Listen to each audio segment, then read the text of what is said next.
दोस्तों वीडियो बनाने का सिलसिला जारी रहता है, लेकिन मंगलवार का दिन हमारे लिए खास होता है, हमारे दर्शकों के लिए खास होता है, क्योंकि आज हम लेकर आते हैं कमेंट बॉक्स से ऐसे चुनिंदा सवाल जिनके जवाब आप जानना ज़रूर चाहते हैं।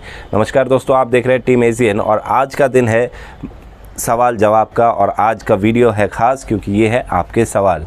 तो दोस्तों आज का पहला सवाल जो है ये सचिन दानी ओरिगामी, ये यूट्यूब लोगो नाम से है और इनके सवाल के दो हिस्से अमित जी। पहला ये सवाल पूछ रहे हैं कि किंग कोबरा, पिट वाइपर्स, बैंडेड क्रेथ ये भी तो काफ़ी वेनमस स्नेक्स होते हैं, लेकिन इन्हें टॉप 4 में क्यों नहीं रखा जाता।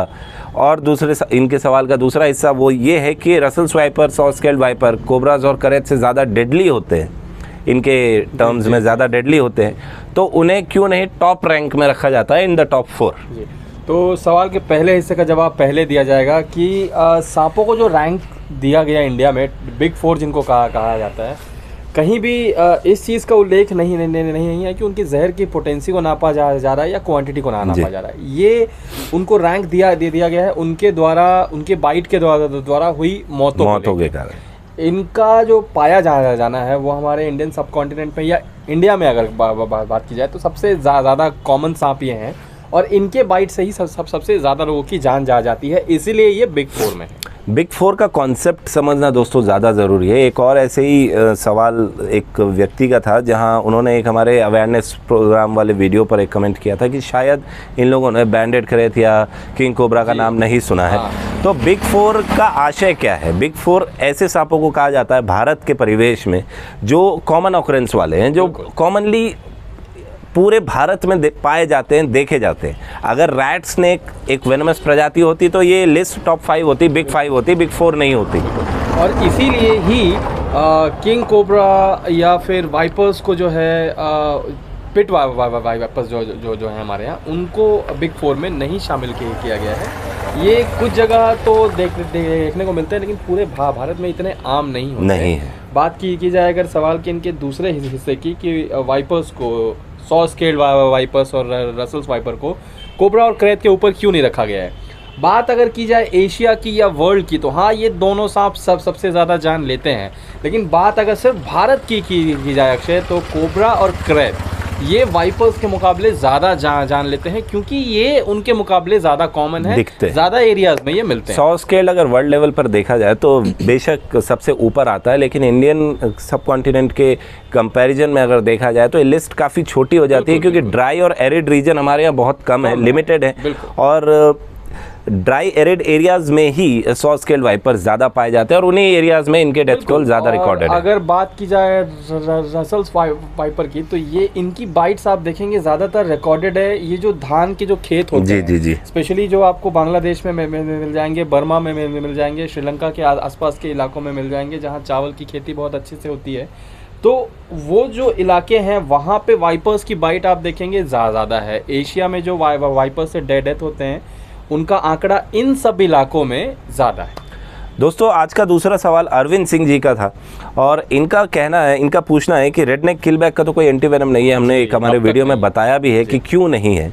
तो इनका ये कहना है कि इन्होंने कहीं शायद किसी रिसर्च वर्क में या कहीं पर ऑनलाइन ये पढ़ रहे होंगे, तो उसमें इन्होंने देखा कि रेडनेक किलबैक की बाइट का जो विक्टिम था 10 से 15 दिनों के बाद उसकी मृत्यु हो जाती है। तो ऐसा क्या है जिस कारण वो 10-15 दिन सर्वाइव कर पाता है? हमने पहले भी अक्षय इस पॉइंट पे वीडियो बनाया है कि हर इंसान का शरीर जो है वो वेनम के खिलाफ अलग अलग तरीके से एक्ट करता है, और सांप जब बाइट करता है तो बाइट करने के दौरान उसने किस क्वांटिटी में जहर इंजेक्ट किया है ये भी हम श्योर नहीं होते। और तीसरा पॉइंट है रेडनेक किलबैक एक ऐसा सांप है जो अभी भी इवॉल्व हो रहा है, जिसका जहर अभी भी इवॉल्व हो रहा है। तो हम ये नहीं कह सकते कि उसका जहर एकदम पोटेंट है और तुरंत ही जान लेने के लिए बनाया गया है।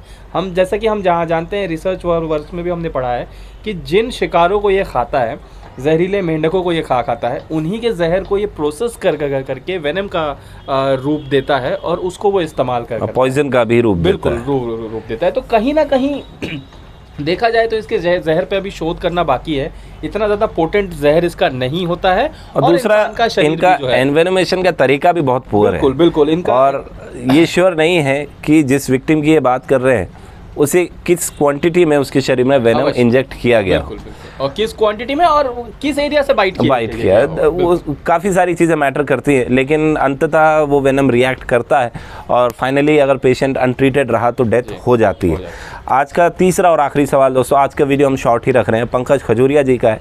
इन्होंने पूछा है कि क्या ऐसा ज़रूरी है कि वेनमस स्नेक जब बाइट करता है तो केवल 2 ही मार्क्स आएँ और नॉन वेनमस जब बाइट करते हैं तो ज़्यादा मार्क्स आएँ? क्या ज़रूरी है कि जो निशान जनरली दिखाया जाता है उस तरीके के ही निशान बने?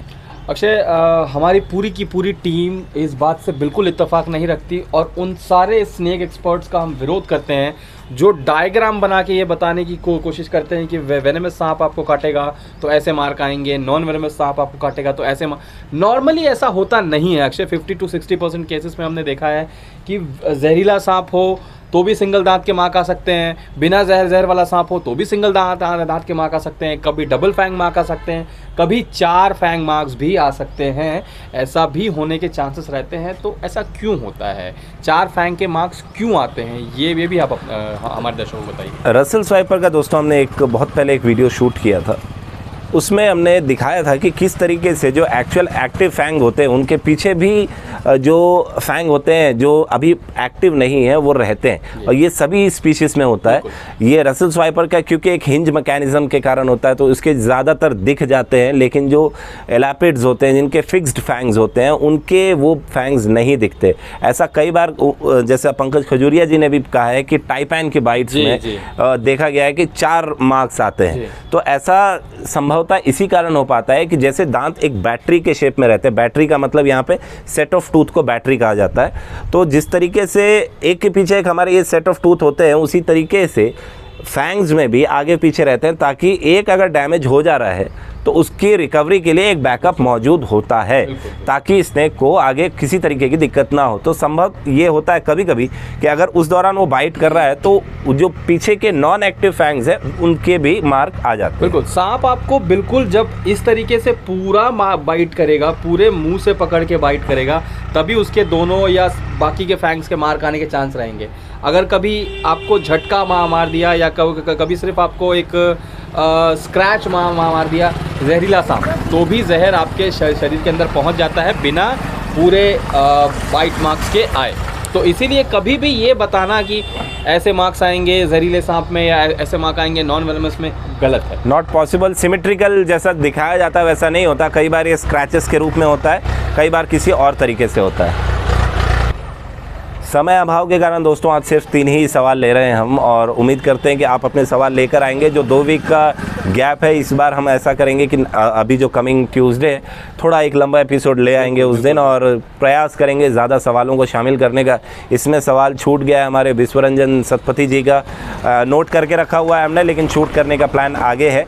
और गोविंद जी का भी सवाल काफ़ी अहम है जिसे हम लेकर आने वाले हैं आने वाले वीडियोज़ में। तो दोस्तों आप लाइक करें, शेयर करें, सब्सक्राइब करें। आज के वीडियो में इतना ही। जय हिंद, वंदे मातरम।